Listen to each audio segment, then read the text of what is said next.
Hello, you sentient ball of stardust. My name is Casey Davis. I'm a therapist and I'm an author of the book How to Keep House While Drowning, where I talk about ways to make it a little bit easier to take care of yourself when you're overwhelmed, stressed, have mental health issues, physical health issues, or maybe you're just in a hard season of life. Maybe you're looking for a place that you can come and listen to some practical advice. This is a podcast for all of the self-help rejects. We're going to talk about skills for survival and self-kindness. And I'm going to leave the pop psychology at the door. I promise not to tell you to meditate or to journal. We're just going to give you some really insightful conversations with hopefully some practical advice. So I don't believe you need to pick yourself up by the bootstraps. I don't want you to just try harder, and I don't believe that laziness exists. So join me over on Struggle Care, where we can find compassionate solutions that help us function a little bit better. New on Curiosity Stream. How do you connect a 16th century potato to limitless energy production? Could Napoleon's toothpick have a direct link to a machine that predicts the future? And how can a 1700s conch shell chart a course to humans connecting their brains to the internet? James Burke's visionary series Connections returns for a new generation. Experience all new Connections. With monthly, annual, and bundled plans, find the one that works for you at curiositystream.com.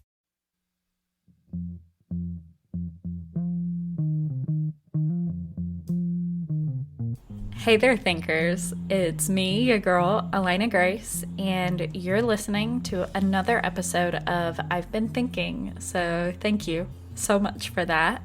We really appreciate it. Welcome to episode 124. If this is your first time coming in, I thank you. Love ya. Appreciate it. You're gonna have a good time, hopefully. And if this is your 124th episode, love ya. Thank you for being here, and I really hope you like this one because I'm really excited about it. To round out Pride Month, which is, of course, the only time we focus on queer stories. No, I'm just kidding. But it is a time of year where I like to focus especially on queer stories and talk to people with all kinds of different sexualities and experiences and try to kind of normalize that, because it should be normal to love who you love or not love who you don't love because you're not romantically interested in people at all, or because you're not sexually attracted to people at all.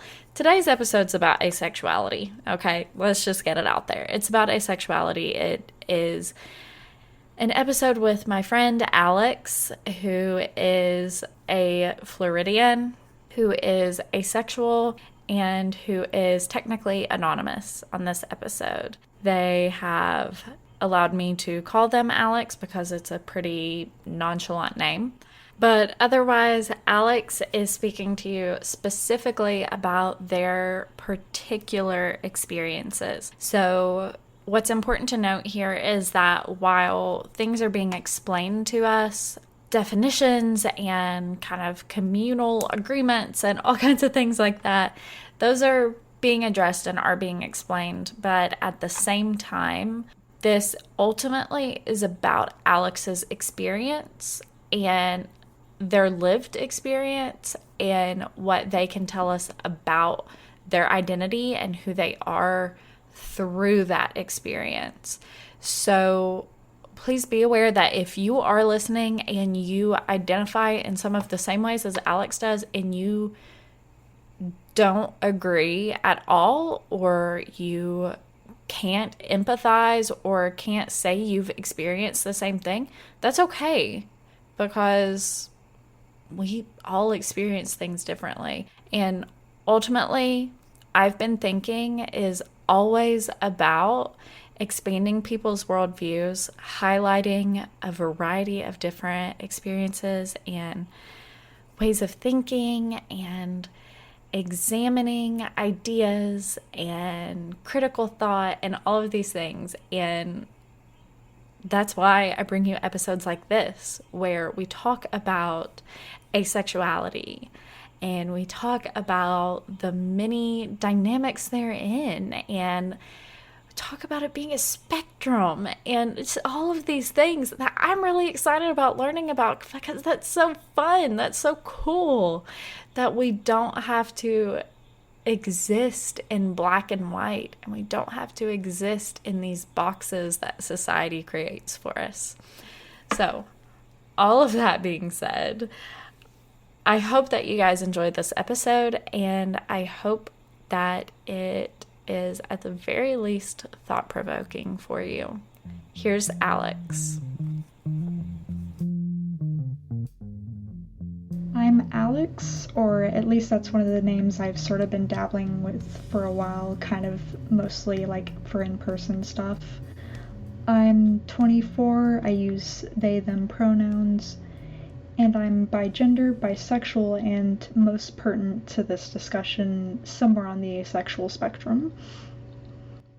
So, can you explain to us kind of what all of that means? Especially, I know this is actually really funny. I'm sorry to like go off on a side note really quick, but when I was at the Pride Walk here in Fort Walton Beach recently, this mom came over to me, and I don't know why she picked me, but I'm glad she did, because we did have a good talk. But she came over to me and she said, "I'm here for my daughter, and I love her and I support her, and I am down for whatever she wants to do, but I didn't know there were so many things you could be." She was like, "I don't know what all of this means. Do you know what pansexual means?" So for that, which absolutely, that killed me. That was so funny. And like I said, I'm so glad she came over and talked to me, and I'm who she like latched onto for a little while at least, because we had a good discussion. Yeah. But for people like her who might not know what bisexual or asexual means, or bigender, can you explain that for us? Sure. I'll go ahead and get bigender and bisexual out of the way. For bigender, it is a form of being non-binary. That is, I don't identify solely with one of the two binary genders or the other, like boy or girl. And in my case with bigender, like like some people may like just define it as like two or more genders, or like two genders vaguely, regardless of whether or not they're the two binary typical genders. But in my case, it just means like I'm a boy and a girl, basically. And for bisexual, I think like most people like associate that with like, oh, you like men and women, though some people, like especially like a lot of bisexuals, do prefer to actually define it as attracted to, like, for example, like two or more genders, or one's own gender and other genders. That's a really interesting, I think, different definition of bisexual than what I've heard, because I always think of it, of course, in the kind of classic, more mainstream definition where it's you're attracted to men and women, whatever. But the idea that you're attracted to your own gender and a different gender as well, that which completely breaks free of the gender binary constructs, I think that's really interesting. Yeah, a lot of people have thought that it's like always been like just men and women, but like at least for a little bit, I want to say like even back to like whenever the bisexual manifesto was written, unless I'm mistaken, like it's kind of always been defined that way to include like non-binary people, because I don't think people like realize that like non-binary identities and the acceptance of them within like the LGBT or queer community is like an older thing than more people may realize. Absolutely. Yeah, I think that's a really important fact, that just the idea of being non-binary and not fitting into those typical, whatever mainstream binary of man and woman, I think that is really super understood, that it's been around for a long time. I kind of mangled those words a little bit, but that you get my point. I'm always mangling my words, but yeah, like a lot older and like a lot more universal. Yes, absolutely. Like with like all sorts of cultures around the world having like their genders and whatnot. But with asexuality, to get on to our main point, I would define it as the sort of inability to feel sexual attraction to the same degree or same manner the general populace does, if at all. Like, generally, it means you just don't experience sexual attraction, but there's actually somewhat of a spectrum. Like, as I mentioned, like, I'm somewhere on the spectrum, because I wouldn't really know exactly where to put myself. Where some people don't feel it at all, while others may just feel it very weakly and occasionally. Those sort of individuals are referred to as gray asexuals. And then, for example, there's others who may only really feel it in the case of someone they already have a very close emotional connection to, which I have seen is especially one that tends to confuse allosexuals. And that's an umbrella term for people who aren't on the asexual spectrum, allosexuals. That's awesome to know. I had no idea. And that was definitely one of the things that I want to talk to you about today. But I think we'll get into that maybe in a few minutes. What I want to ask you first is, if this is okay with you, was there a defining moment where you realized that you are asexual, like an aha moment for you, or that you're on that spectrum? I feel like there weren't really with any of my identities like a specific light bulb moment. I kind of always dealt with that. I feel like I'm not like other girls, and it turns out to be because I actually wasn't, kind of deal that you get like with lesbians and trans men and so on. I never really got why girls would gush over a boy who was in my neighborhood in middle school, or why women would talk about finding male celebrities hot. And there were times in my young internalized homophobia and ignorance worried that that might have meant that I was a lesbian, even though I've never really felt that much more understanding about finding women sexy, as much as I now know myself to be just a huge fan. Huge fan of the ladies. Yeah, I knew about it to like a small extent. Like I could sort of tell what's considered conventionally attractive, but I never really got it. Do you have that for men too? Like you can tell what's conventionally attractive, but it just doesn't do it for you? To an extent, but I feel like a little less so, just because I find some of the men that people gush about it's so mystifying to me sometimes. Honestly, you and I should talk about that more. You will be even more confused by me than you already are. I know that I am like, what the fuck is happening with that girl? I know that's what you say when you get in the car after you talk to me. But like, if I spend 10 minutes talking to you about Matthew McConaughey and Beach Bum or Post Malone, you'll be like, what is wrong with her? What the heck is wrong with her? To be fair, I can enjoy that to an extent in a friend,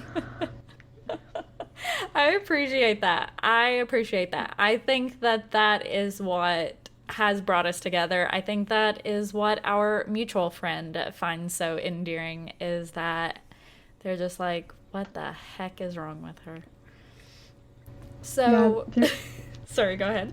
it's always no, it's fine. It's always so exciting not understanding or knowing what to expect. Our and I say our mutual friend for the listener just because Alix, even though they're giving us the name that they're identifying with right now, is technically remaining a little bit anonymous. So I'm not trying to give any other identifying factors for you as much as I can. But our mutual friend, he always says, I'm adding it to my notebook of Elena lore. And I love that. I eat that shit up. That I'm absolutely obsessed with kills that. me.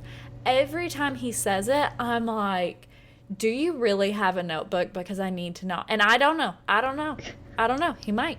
He could very well have a Who notebook. knows? He really likes to make things like Excel worksheets and stuff like that. So who knows? Weirdo. What a freak. Oh, he's I listening love that right about now. him. A freak. So, moving on. So now we know there was no defining moment for you with really any of your identities. You just kind of realized eventually. How old do you think you were when you started realizing? So I never really had any understanding until like around the time I started like high school, like in freshman year, I would think.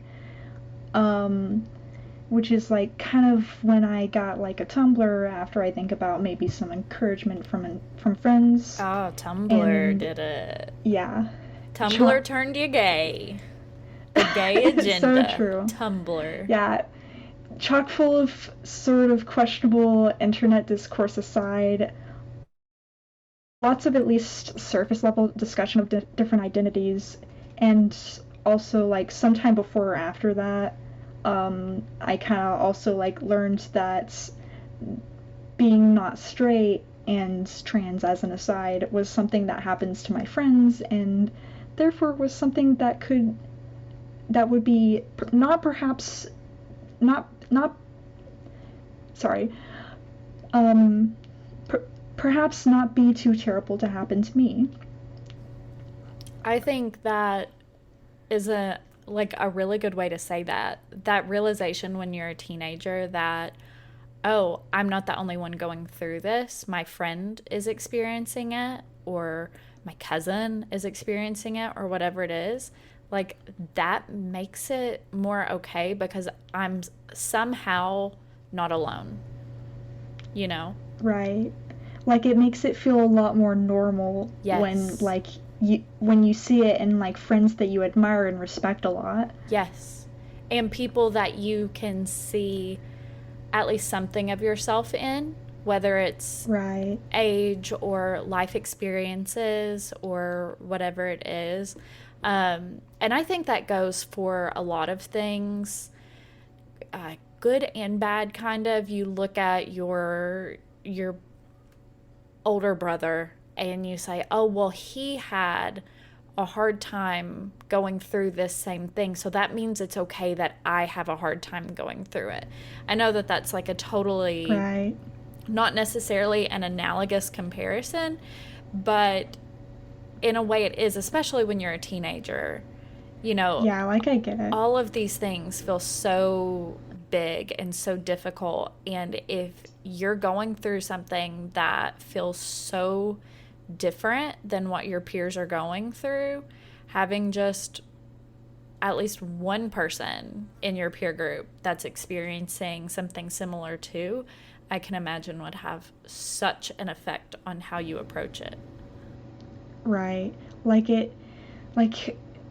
in middle school, it was like almost like I was in a bit of like a panic sometimes whenever I did try to think about it. Gay panic. Just because, yeah, I'm just sorry. because like, just because like it's something that I had only ever really known to be like an insult, and I knew that it was like something that people do actually experience, but like I didn't know, like it wasn't something that consciously existed in my mind, other than like the stereotypes and like gay as an insult, Right.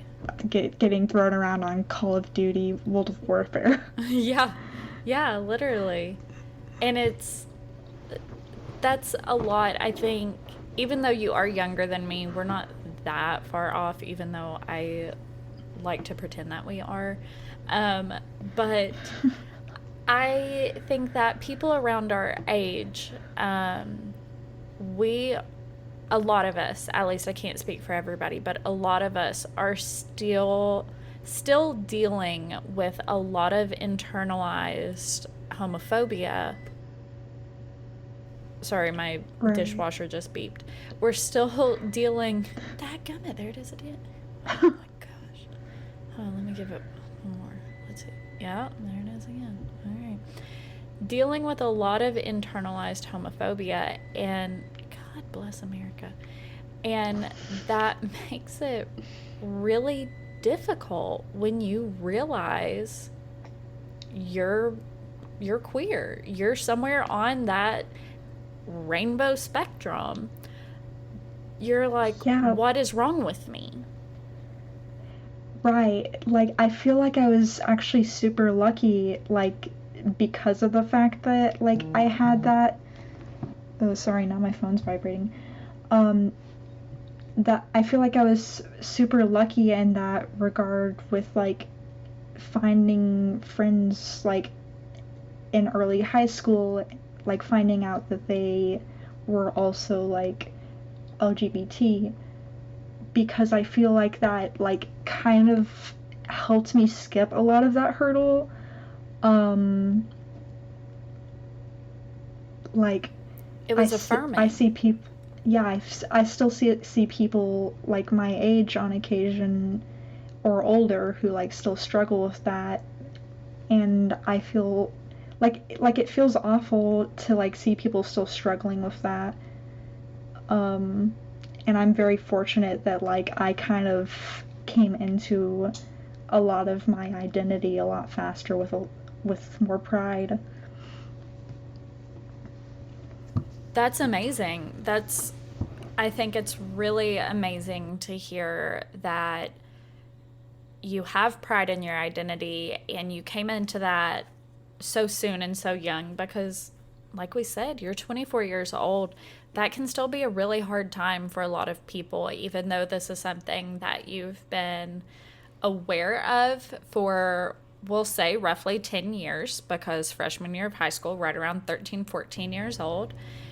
Right. So it's something that you've been aware of and dealing with and working through and coming to terms with in every way that you've had to, because, again, internalized prejudices, social pressure, like all of those things that makes it really difficult, especially when you're a teenager. And life is already so hard when you're a teenager, and having to come to terms with an identity that's not like necessarily accepted in the mainstream. I can't imagine. Yeah, like high school was, that all aside, actually kind of what I would describe as like some of the absolute worst years of my life. Like I can't imagine how much worse it would be to have to like deal with that on top of it. Yeah. High school for me was miserable. Like, my 10-year high school reunion was the other day, and I could not care less. I would rather be anywhere else in the world, and that is why I was anywhere else in the world than in that room with Yeah. those people. There's a few I can still say love them to death. There is nothing for me in that room with those people. I would not go back to high school for $1 million. Yeah, like some people are like, oh, those are the best years of your life, that in college, but it's like, your experience is maybe not that universal. The best years, high school, absolutely not the best years of my life. College, those were good times. They could have been better based on some personal decisions I've made. College, light years better than high school. Yeah, that's good to hear. So now I do want to ask you, getting back to the point of it, I do want to ask you, because I posted on my Instagram stories for the podcast a little while back when you and I first started talking about doing this episode. And one question that people asked was, do they consider themselves asexual, and do they not feel sexual attraction, but can they still have relationships? So we've already established that you do consider yourself asexual. That's how you identify. But can you talk a little bit more, I guess, about that idea of sexual attraction, relationships? And I know that you have been in a relationship before. So I'm also curious, like, kind of where that line is, because I think I mentioned earlier, actually I didn't, because I talked about bisexuality and my understanding of that. I was under the impression that asexuality was not so much of a spectrum, as you've now told us it is, but that it's more so like that's it. You don't feel any sexual attraction. So I'm super intrigued to learn more about this. Yeah, the dichotomies like that with bisexuality and asexuality, and kind of just most sexual and gender identity things in general, kind of like training wheels. You gotta take them off at some point. Okay, I'm taking my training wheels off. I'm taking off my sexual training wheels, throw them in the trash. Let's go. Yeah, so you can like absolutely have relationships as an asexual person, and as you mentioned, I've been in one before. I definitely have, and I've enjoyed them. I'm kind of a lovey-dovey bitch. Oh, wow. Yeah. Though I don't have that much dating experience.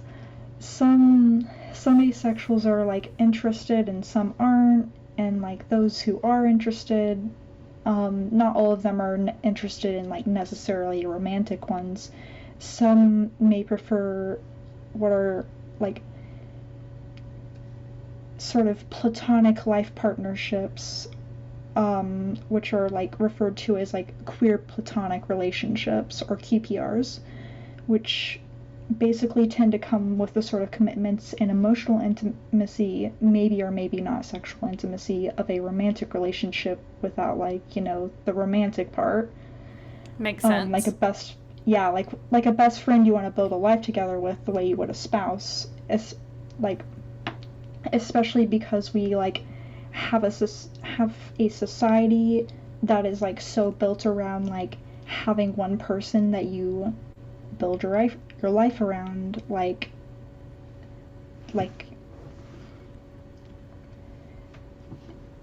it just kind of makes things more simple. Like, if there's any benefits to having a spouse for whatever reason, for like for legal sure. stuff, for example, or just like paying rent, like any, or just for the sake of like having a partner that you know you can count on. Yeah, honestly, that makes a lot of sense to me. Like, this sort of queer platonic partnerships, like, that's especially but not exclusively popular with asexuals, and especially with people of another identity, which I feel like has a community so like intrinsically linked with the asexual community that I don't really feel right like talking about asexuality without really talking about them, and that's people who are aromantic, people who don't experience romantic attraction. And there is asexuals and aromantic people like don't experience relationships the way all asexuals may, and especially because there is like a fair degree of overlap. There are people who are asexual and aromantic, like those sort of partnerships can be very appealing. And there's also like people who just don't want to be in a committed relationship like that at all, who would just prefer to find fulfillment in their friendships and families for whatever family may mean to them. If you ask me, there's nothing wrong with living life that way. That is. Yeah. That sounds so good. It can be a bit tough though. I can't really speak from experience because that's not what I would prefer to go for. I would prefer to have some form of a partner, but it is to my knowledge that it can be like kind of tough, like dealing with not wanting a partner for for example, with the boons we discussed with a queer platonic partnership. It's a world that like really values like having that one specific partner that you like base your life around and can count on for like whatever legal, financial, emotional benefits you want. And when everyone else is geared towards that system, it can sometimes be even more isolating than like the identity that having those identities may otherwise be, because like what if like all of your allosexual friends are like kind of like if may feel like they're like leaving you behind or like dropping you like an old toy because like they've found a romantic partner and now that they're focusing all their life and time around them. And like you can get it, but like it still sucks. It's like lonely. That's exactly what I was gonna say. It probably is lonely, especially even if that's what you want. It probably is a lonely experience because so many of the people around you have other priorities. Right. Yeah. Yeah, that's super interesting. I it makes sense, though. It makes a lot of sense. So to you, like for you, you've established you're a lovey-dovey bitch.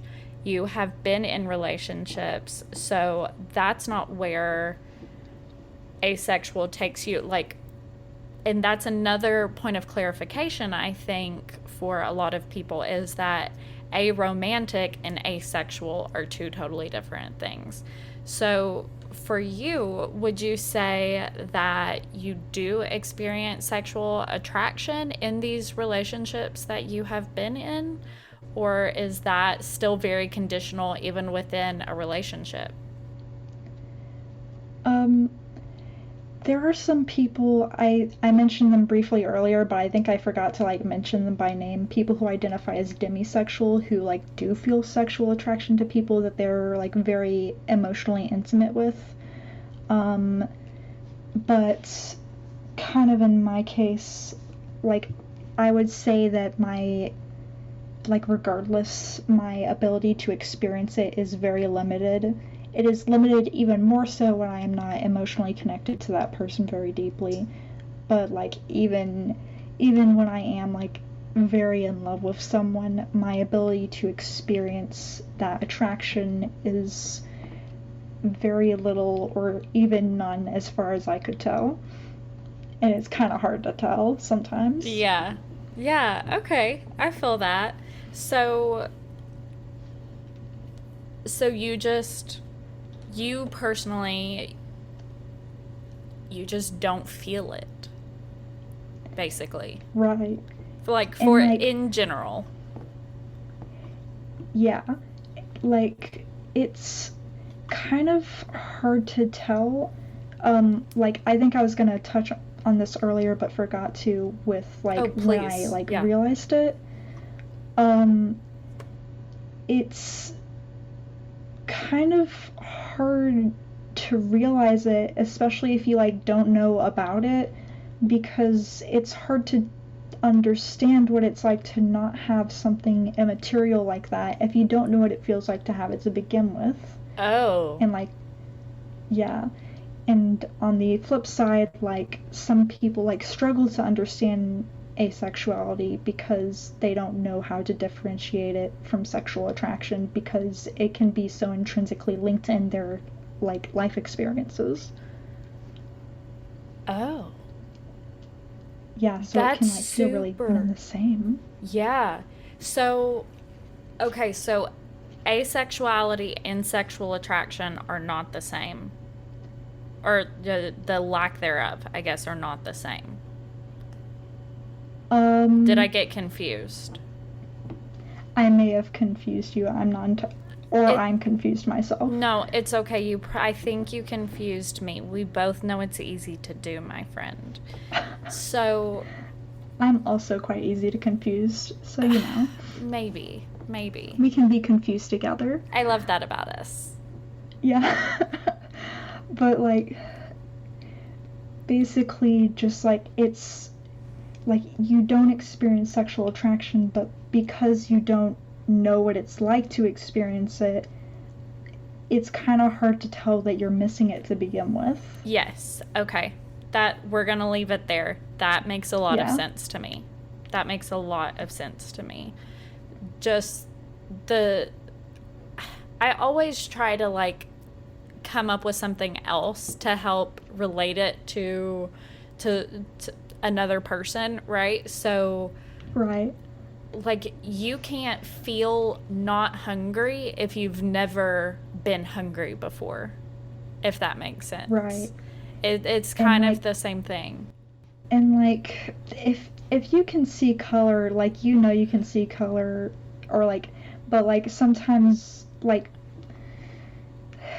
colorblind people like generally know that they're colorblind, or like know if they're like partially colorblind, but I've seen sometimes people like really don't realize that they have like red-green color blindness, or like even if you do know, like you can't really imagine what it's like to like see color usually. Yeah, I think color blindness is a better example, because I have also seen where people have no idea they're colorblind, and they're like, you're telling me these two things don't match, and like it's a gray shirt and gray pants, and you're like, no, you're a Christmas tree. Yeah. Like, yeah. So I think that is an even better example of you don't know that you're missing those colors because you've never seen them. Right. And like, that's kind of also why I don't really know where I would land on the asexual spectrum, because like even like on top of like not really knowing what it's like to have it, like it's like not everyone who does experience romantic or sexual attraction experiences those things in the same way. Absolutely. Like, I don't have any clue what it's like to have someone make my heart rate go up, or like give me butterflies in my stomach, or like half of the symptoms described to like having a crush. And right. I honestly couldn't tell you if it's because I'm ace or if it's just because I experience romantic attraction differently. I mean, yeah. I can't imagine not knowing what it's like to have had butterflies, if that makes sense, because it's something that I have experienced and I loved experiencing. The idea of never having experienced it, to me, makes me sad, right? But right, for and you, I get that. Yeah, but for you, it kind of doesn't matter because it's not something you care that much about. Is that right? Sort of. Yeah. Honestly, like, don't let me put words in your mouth. Correct me, okay? Yeah, like to an extent you have a point. Like there are like aspects, like generally speaking, and also like with specific examples such as that, I don't really feel myself like hurting for that sort of experience. But sometimes me, and I've noticed other asexual people, may sometimes struggle with feeling like a bit down about the fact that we can't experience certain aspects of attraction that seem to have like such a magical and like wonderful effect or like feeling for allossexual people.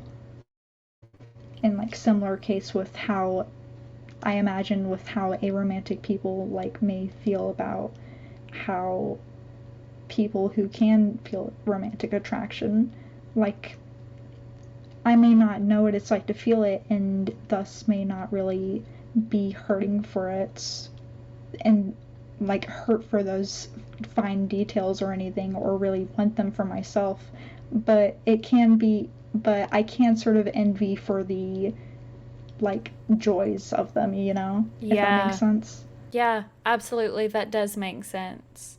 That makes complete sense. Okay, y'all, real quick, I have to tell you about this new podcast I've been listening to. It is a father and son podcast called Why Do We Say That?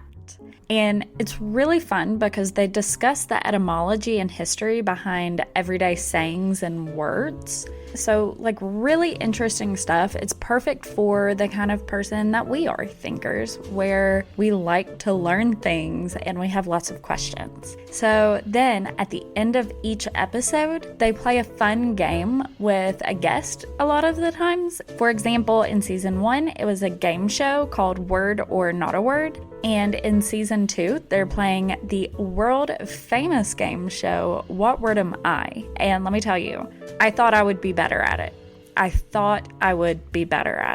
But here we are. Episodes are released every Tuesday and are available on all podcast apps, so go give them a listen. Why Do We Say That? Available wherever you find your podcasts. Yeah, that's super, super interesting.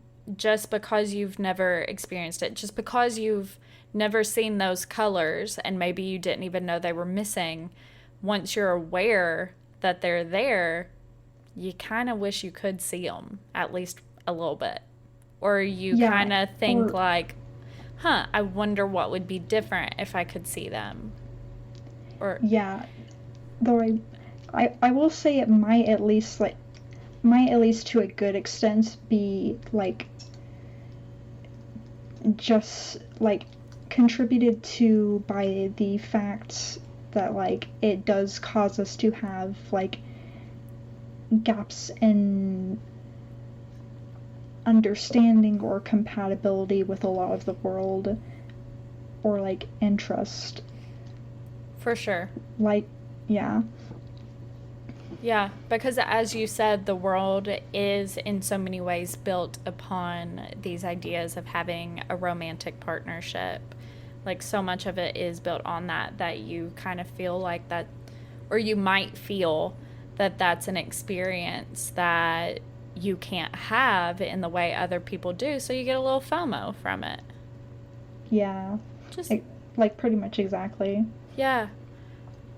Very interesting. I hate that you have to experience that FOMO. I really do. Yeah.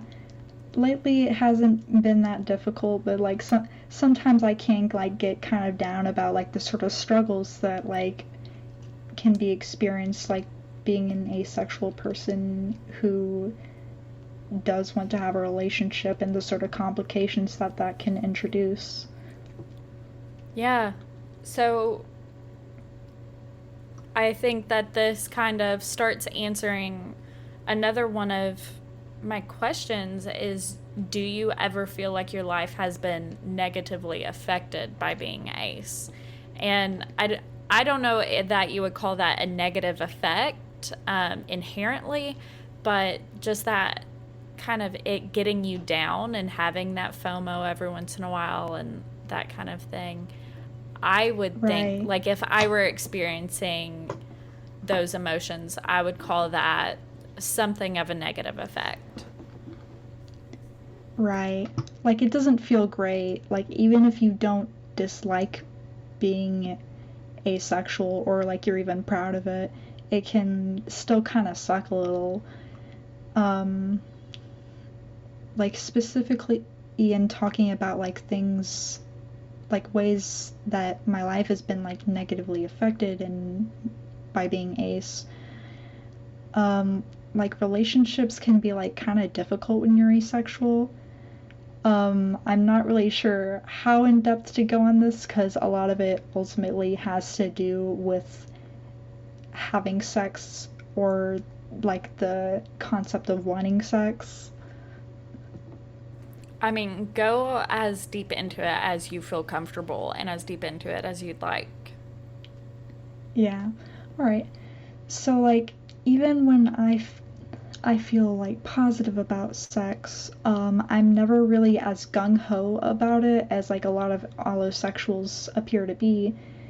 And on top of that, I kind of find it like I at least find that it's kind of a, well, the mind is willing but the body is weak situation, because it's kind of hard to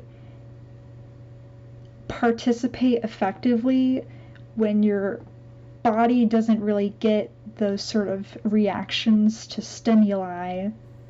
Yeah, absolutely. I totally understand what you're saying there. Yeah.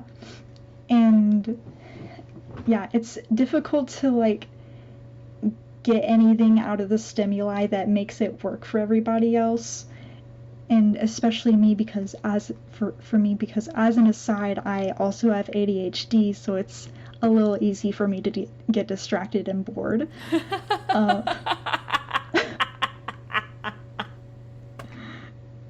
Yeah, and I don't think it's like the fault of any of my like past partners. I think I'm just built like that. No, you most definitely are, because I can honestly say I relate to that. Yeah.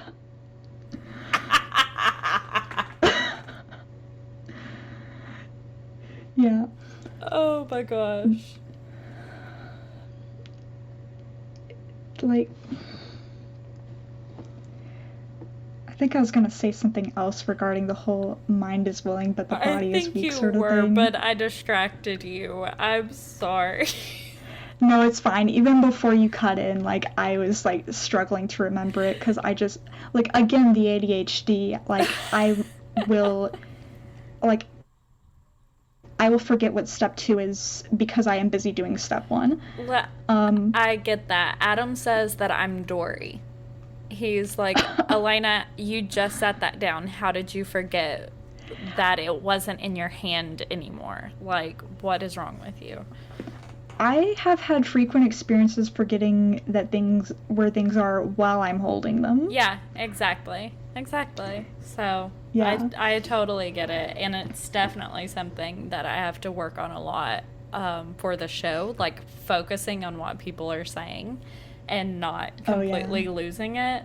Oh my gosh, it kills me. I'm like, okay, Elena, focus. Well, so I think that and if you remember your thought, please come back to it. But I think that kind of going along with that, well, now I've kind of, so how do you... It's contagious. It is contagious. How do you kind of deal with that in the moment? Like you said, the mind is willing, the body is weak, you're interested in maybe trying it out, your body's not reacting. So do you just kind of like do it with no emotion? Like, or do you just say, you know, like, right now is not the time, you know, I changed my mind? Like, I'm still like trying to work on figuring that out, and it might kind of always be a continuous process. But like, I feel like a big part of the appeal of sex for me is like I get a lot of emotionally intimate connection out of it, and possibly like typically romantic, but not necessarily, like just like the experience of being connected with a person and like helps, and I kind of try to like mentally focus on that, or like their for me, I feel like I can kind of get a like, instead of like focusing on like the visual stimulus, I find that things that other than like the physical body of the partner, such as like dynamics or discussion or whatnot, tends to help a lot. I know that a lot of, or at least I've heard and can admittedly attest to this to some extent, one thing that sex positive asexuals, because some asexuals just do actually like sex, something that can help a lot is like kink, basically. And like just the fact that it feels good, although like because of my ADHD ass and the fact that it's difficult to get the momentum at the start, like I may struggle more with the it just feels good part. Yeah, that's super interesting. And hold on, let me let this beep again. Okay, I think that's the last one. Okay. I think that I think that's all super interesting. I am still just really intrigued by the idea that, or by the fact that just because you're asexual doesn't mean that you're not sex positive, doesn't mean that you're not interested in sex to one degree or another. Like, I think that idea of a spectrum is so far away from what is commonly presented of asexuality.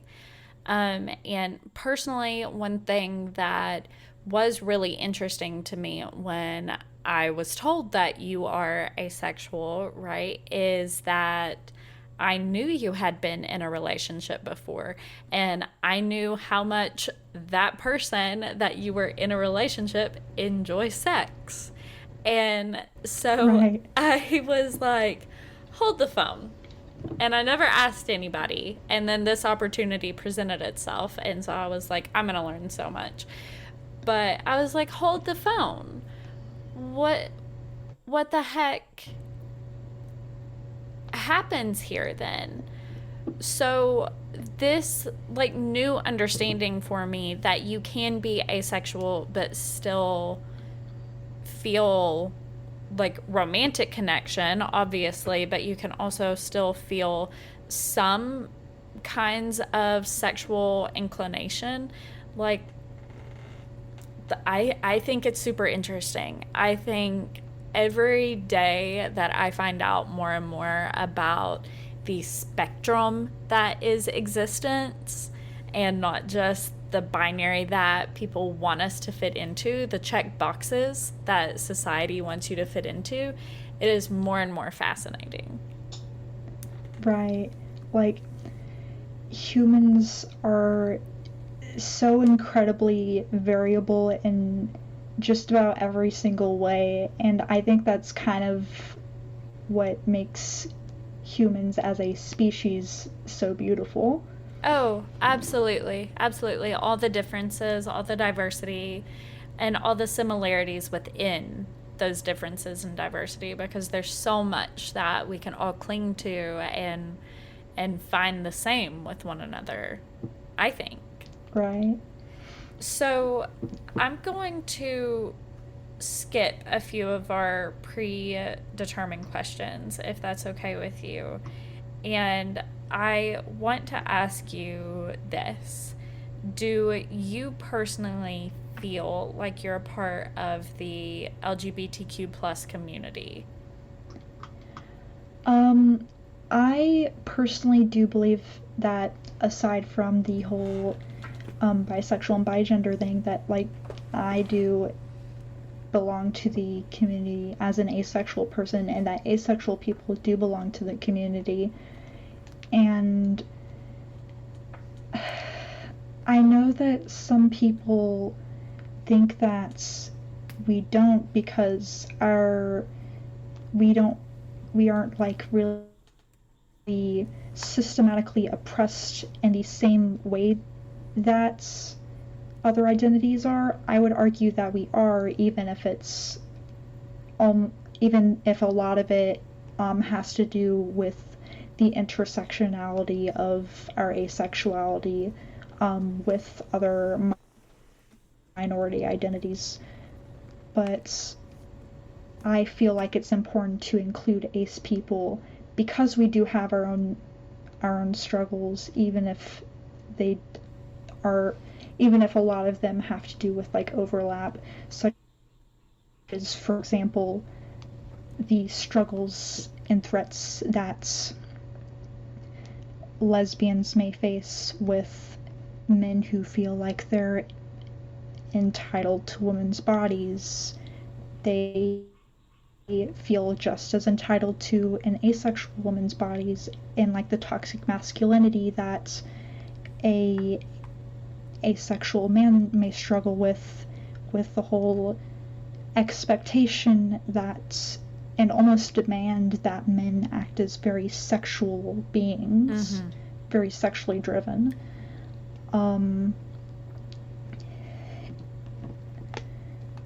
I think. Sorry, go ahead. Sorry. Actually, you go ahead. Well, I think that I need time to let it cook. I think that is a very well put response to that question.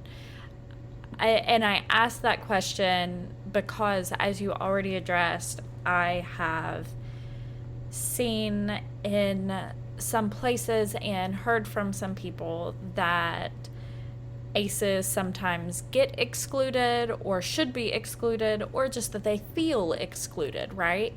And I think that for some people, they might understand that as your sexual orientation being inherently sexual.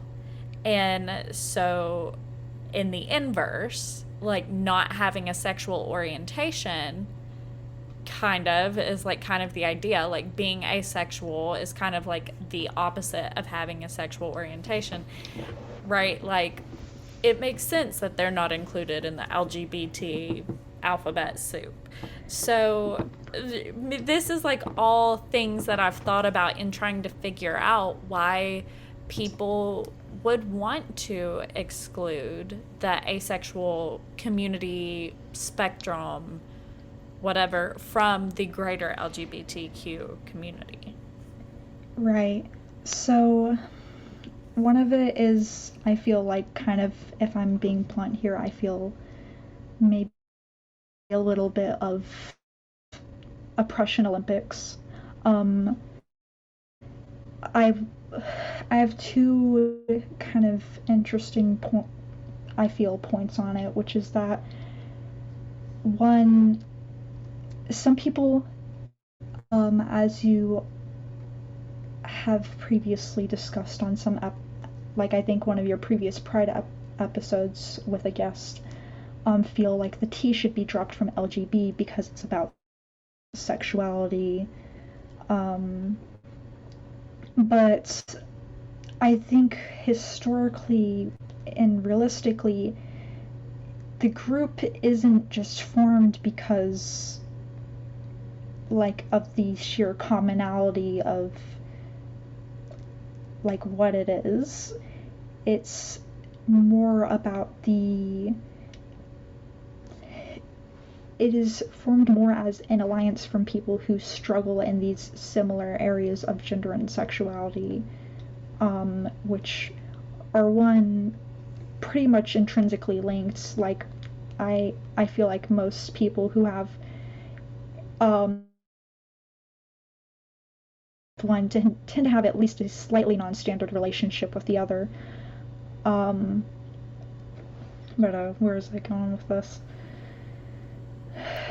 but like with including trans people, for example, like they're not included because like being transgender is a sexuality for obvious reasons. Like it's not, um, even if like trans people can have a unique relationship to sexuality, it's because we tend to have those shared struggles and because we have nothing to lose and everything to gain by banding together. Ultimately, I think that and this is me. Obviously, I have like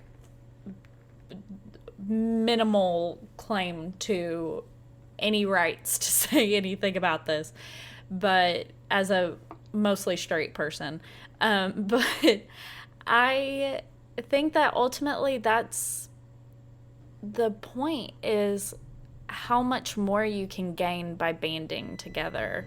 Dadgummit, that fucking dishwasher.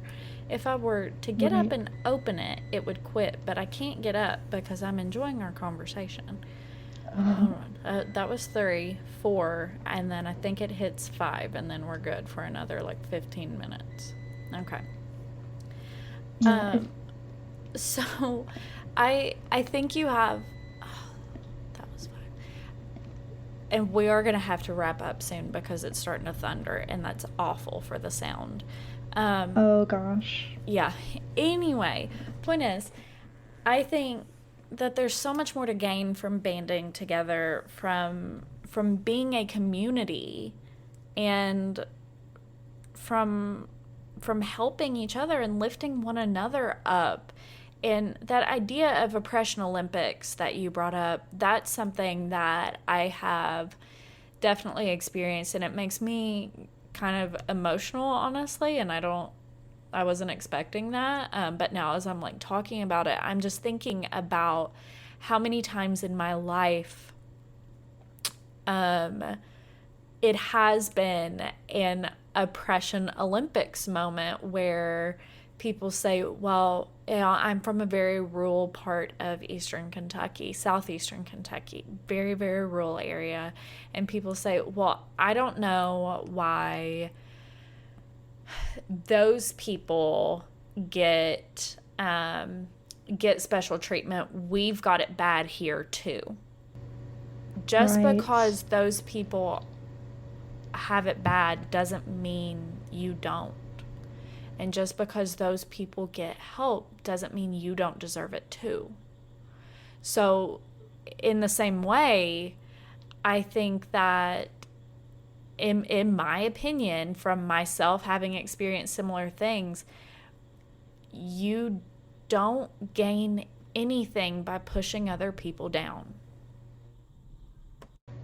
Right, especially not other minorities. And I do consider asexuals to be a minority because ultimately we still have to deal with the struggle of a society that wants us to conform to the cishet nuclear family standard, and like so much of that is just not compatible with asexual people, and there's frankly a lot of people who just refuse to acknowledge that. Yeah. Yeah, that makes sense. And that kind of leads me to something else I wanted to make sure to ask you. And I totally acknowledge the irony in this. But do you ever feel like, as an ace person, you're kind of a zoo animal or an oddity, or like something to gawk at in a way because of your sexual orientation and because of how outside of the standard it is? Um, it's hard to say from my personal experience because, to be honest,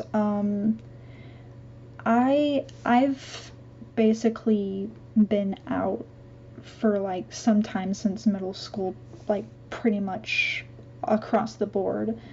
Um, but I'm out in a sort of like when it's how do I put this? I'm When you feel out. comfortable, is that maybe it? I don't really feel uncomfortable being out as asexual, but it just isn't really something that I really feel like most like my asexuality and my bisexuality to an extent, and even to an extent my bigenderedness, like it's not always worth it to come out, and like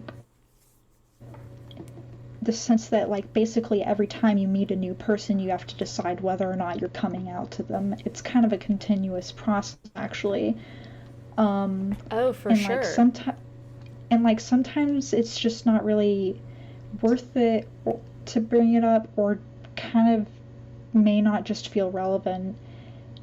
And because I feel like there's just not that many circumstances, like I'm not really actively like looking for a romantic partner right now, for example.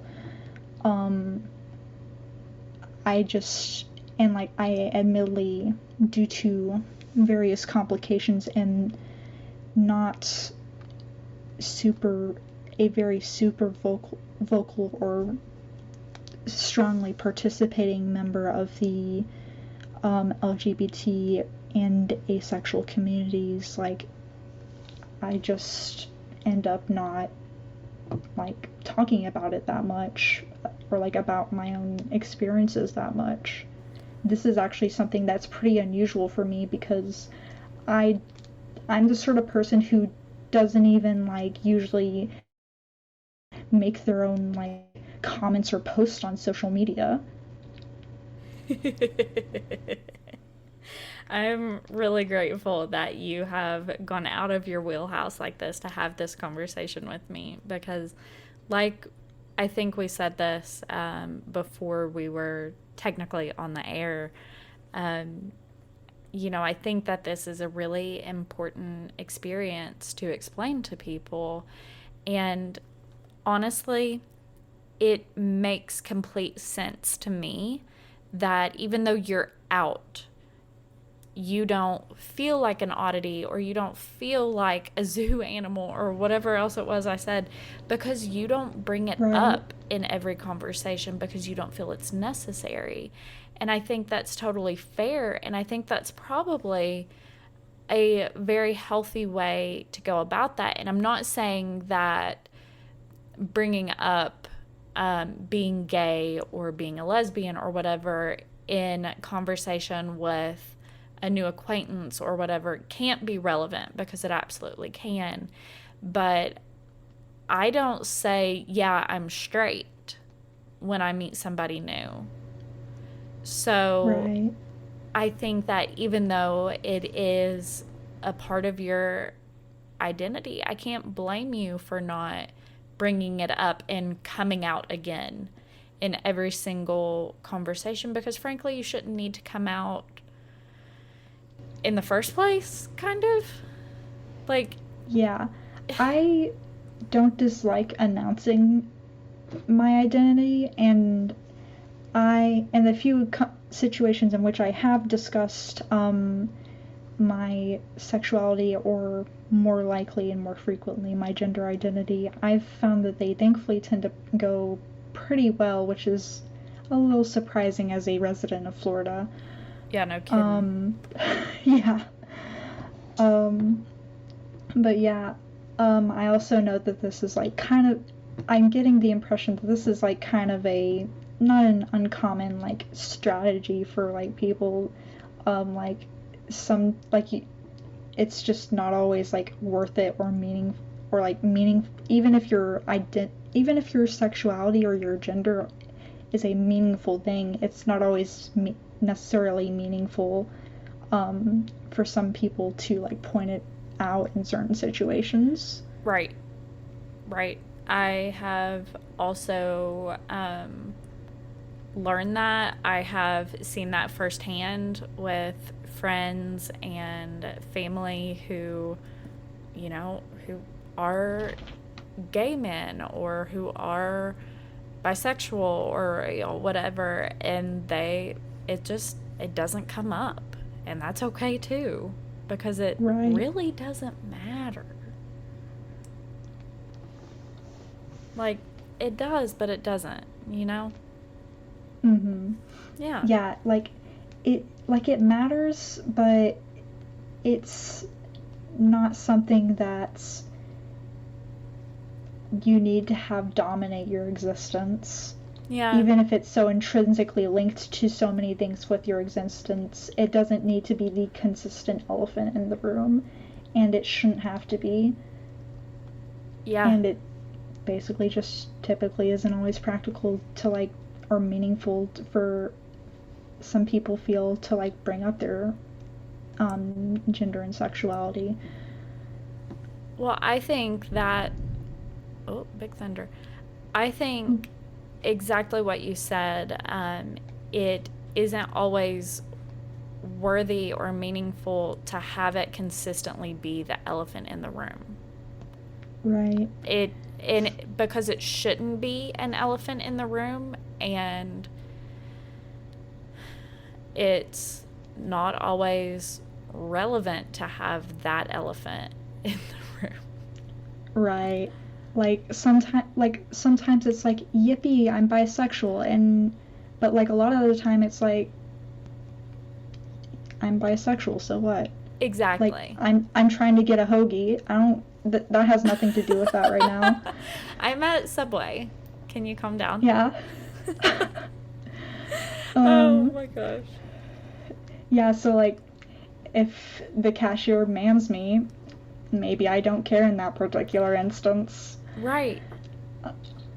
Like, you might not correct them because it might not be something that really matters to you. But if it is an instance wherein a friend maybe accidentally, or somebody you want to be your friend accidentally misgenders you, then you say, hey, that's actually not it. And then they say, oh my gosh, thank you so much. And then they correct themselves and never do it again. Right. You know, there's it's situations. Yeah, but like getting back to the asexuality. Right. Sorry. No, you're good. Like I think I was like mainly the one who like drove off road here. I like going off road though, so I went with. Yeah. I usually don't feel too bad when people like have lots of questions for me, because like I just know realistically that not like everyone like is on the same page, especially if they've had like no purpose to learn about it beforehand. And like also there's like sometimes a lot of conflicting information and takes on like certain things, like going all the way back to the beginning of this episode when we were discussing how lots of people define bisexuality as attraction to men and women, even though there's actually plenty of bisexuals who are like, no, it's actually attraction to one's own gender and other genders, or two or more genders, or whatever. Like, so there's like those conflicting opinions. I'm sure that ultimately there's always going to be conflicting opinions and experiences of what kind of anything is, yeah, but especially if it's outside of the binary that we all like to operate within. And I think that even within that binary, we can include being gay or being a lesbian or even being bisexual to the extent that it's with a man or a woman, because that's still operating within the male-female binary, right? So I think that anything outside of that, that is always going to be very, very easily debated, and very, very personal in a lot of ways, because your interpretation, understanding, and experience of asexuality is probably different than somebody else's, and it might also be the same as somebody else's, but it's definitely going to be different than most people. So, Right. I think that anything outside of that binary is just up in the air. It's we have our terms, we have our definitions, and we kind of wiggle them around a little bit there, It maybe. can be very complicated, but also like very beautiful. It's kind of like a Absolutely. fluid art form, and I feel like not just with asexuality, though I will say like I've seen people, especially when I was doing a bit of like community research on this, struggling with this like, do I really qualify as asexual if XYZ, or I experienced XYZ, am I still asexual? And I feel like people get a little too caught up in trying to look for the proper definition of Mm-hmm. these terms and Yes.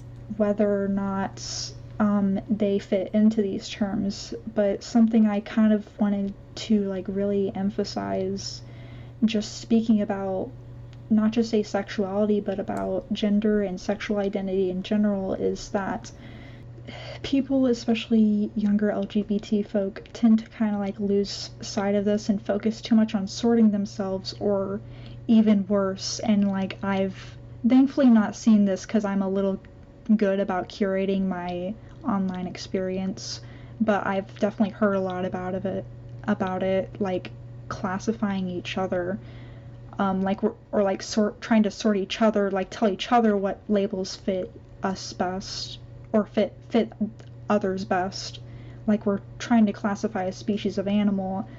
And I think that kind of loses sight of the fact that these terms are meant to fit you, not the other way around. That's a great point, and I think that's an awesome point to end on as well. That you don't have to fit any kind of definition, you don't have to fit any kind of mold. These definitions and terms can certainly be helpful, but they can be harmful as well, especially if you're trying to fit in one and you just don't feel like you're checking those boxes. Like, that's okay too. Right. So, with that, do you have any resources or advice or just kind of final thoughts you'd like to leave the listener with? Um, Aside from the advice of what I just said about how you should basically be thinking of what these labels can do for you rather than trying to sort yourself out, um, I would say, like, don't, like, if you're considering if you might be asexual, or if you're considering that you might be any identity whatsoever, like, it's okay to, like, experiment with it and, like, practice with different labels and, like, see how they feel. And, like, if you do discover that you're not asexual, for example, in the end, like, it's not a big deal. And it also doesn't really matter if there's like a quote unquote reason for you to be asexual. Like, I know that some people say that, like, try to invalidate asexuality as an identity, claiming that it's a product of trauma. But again, these are labels that are meant to serve you. So ultimately, you should just find a label that serves you, and it shouldn't matter whether people understand that or agree with it. Um, I would definitely recommend for anyone who knows that they're asexual and wants a community to reach out to um, check out the Asexual Visibility and Education Network at asexuality.org. Um,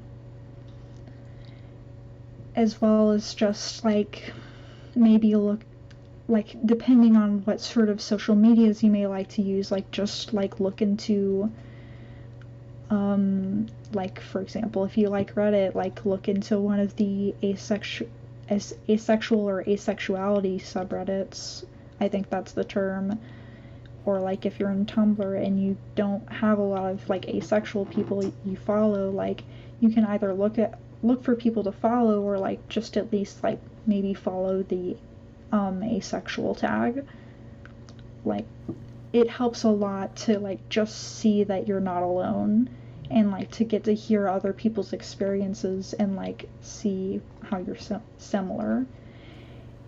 And for anyone who may have like asexual friends and family, I would just say like you can be supportive by just not really pressuring or expressing expectation for them to change, or maybe engage in those sort of typical relationship milestones that are so frequently expected upon people, and just trying to be there for them and like be a good friend in general, and like look out for them, because like again, like for example, it can be kind of tough when you're someone who is either struggling with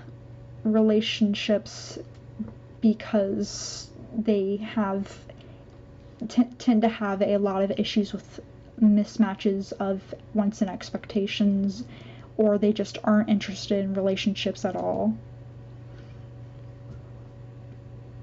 I think that's great advice, and those are awesome resources, and I'm definitely going to include those in the show notes for today's episode.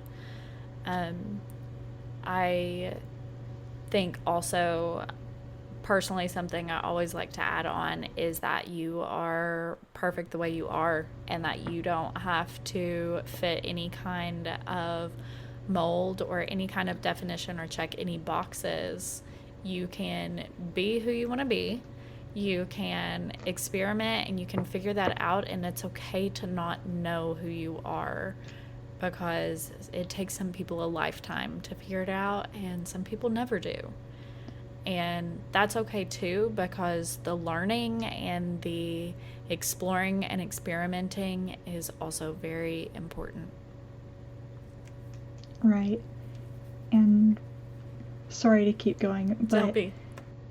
if you do find out that you're asexual, like I know that some of the stuff discussed, or like maybe some of the things that you have experienced, can make it feel lonely and tough, but I have seen, like, looking into these communities, while some people do struggle, like, or well, basically all of us do struggle with, like, loneliness and insecurities and, like, people not understanding and isolation and whatnot.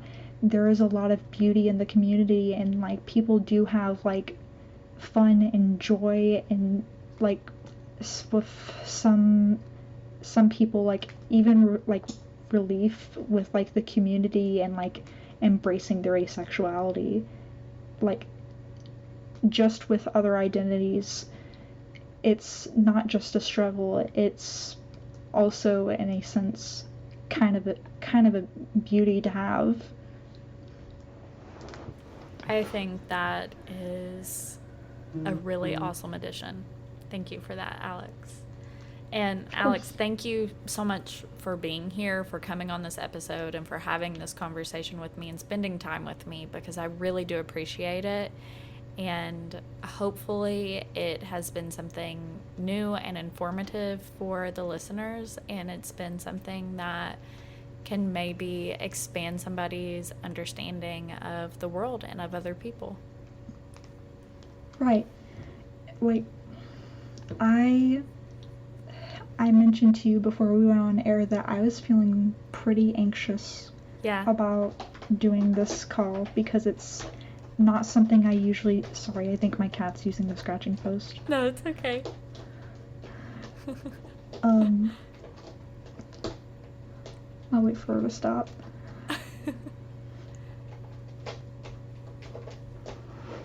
Kicker. No, I'm kidding. She's too far away. So, I was pretty anxious about doing this podcast, as I told you before we went on air, just because, like, this is, as I mentioned, this is something that's very unusual and out of my comfort zone. I usually don't really talk even in spaces that are, like, specifically designed for me to, like, talk, basically, like blogs and stuff. But I actually had a very good time. I, like, really enjoyed doing this episode with you. So Alex, thank you too. I'm genuinely thrilled to hear that. That is absolutely top 5, one of the most genuine and best, I guess, feedbacks from a guest I've ever gotten. I really, really appreciate that. That means literally the world to me. I'm glad. Yay! Thinkers, thank you so much for listening to this episode of I've Been Thinking. I cannot thank you enough, honestly, for everything you all do for us, for getting us here to this point, and for loving us and coming back every other week. I appreciate you all so, so much. Alix, I appreciate you too. I thank you so much for spending this time with me. And listeners, I hope you enjoyed Alix. I really do. They're a thoughtful and really well-spoken individual, and I appreciate every moment that you spent with us, Alix. So please, please know that. Listeners, again, Alix does wish to stay anonymous with this episode ultimately. However, they did want me to pass on to you that if there is anything specific that you want to talk about, that you feel like Alix could be a good resource to talk with, please send a message to the podcast. Send it to our Instagram at I've Been Thinking Pod, and I will be your middleman. I will pass everything over to Alix and let them, answer it and pass it back to you. I'm so willing to do that. And if you'd prefer email, I've been thinkingpod@gmail.com. Send it over, please, please, please. If there is something that Alix and I could help with, please let us know. Now, once again, there are links and resources in the show notes for today's episode. Those can be found on the blog, ivebenthinkingpod.com/blog, and then it should be the episode label or the blog post labeled episode 124. So go check that out if you're interested in getting those links, those resources, and any additional kind of thoughts, points that Alix sends over are going to be listed there too, because 100% knowing Alix, there's going to be more that goes into that blog post that they forgot to include in this episode, and we love that about them.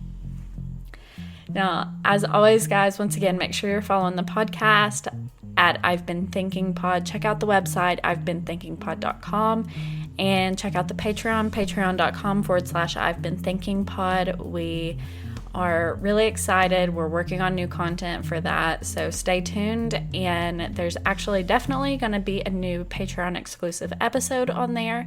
That was originally supposed to air this month, and the sound ended up being damaged thanks to a thunderstorm and a very panicked Winnie. So the sound was just not up to our standards for regular episodes, but that is going to be on the Patreon. I'm really, really excited for that one. And there's going to be all kinds of new stuff going on there. Very, as I say, very excited. I just love creating content for you guys, so I hope you like it too. Thank you guys for listening, and I'll talk at you next week. Bye. This episode was hosted by Elena Grace Campbell, It has been produced and edited in post-op by Tyler Miller, and we are proudly presented by Stoveleg Media. Hello, you sentient ball of stardust. My name is Casey Davis. I'm a therapist, and I'm an author of the book How to Keep House While Drowning, where I talk about ways to make it a little bit easier to take care of yourself when you're overwhelmed, stressed, have mental health issues, physical health issues, or maybe you're just in a hard season of life. Maybe you're looking for a place that you can come and listen to some practical advice. This is a podcast for all of the self-help rejects. We're going to talk about skills for survival and self-kindness. And I'm going to leave the pop psychology at the door. I promise not to tell you to meditate or to journal. We're just going to give you some really insightful conversations with hopefully some practical advice. So I don't believe you need to pick yourself up by the bootstraps. I don't want you to just try harder, and I don't believe that laziness exists. So join me over on Struggle Care, where we can find compassionate solutions that help us function a little bit better.